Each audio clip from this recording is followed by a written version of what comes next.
All right, guys, working on Kurt's 58 Ford F100. We got to check the rear diffs. We got to take it out. Luckily, it's a 9-inch, so pops out the front there as one piece because we have a grinding slash lockup.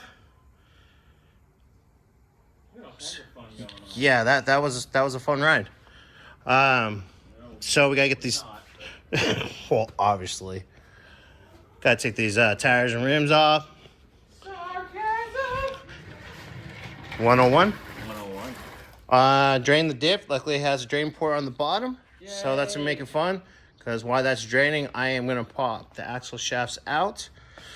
Obviously, inspect the bearings, the seals while we're there. And then once that's done draining, I'll take the drive shaft out and start unbolting the third member. Yay!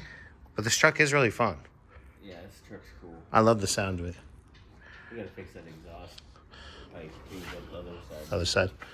Yeah, we gotta inspect the exhaust pipe, see why it's hanging down. lower than this side and moves around.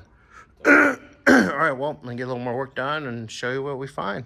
We're gonna get some work done. Sometimes.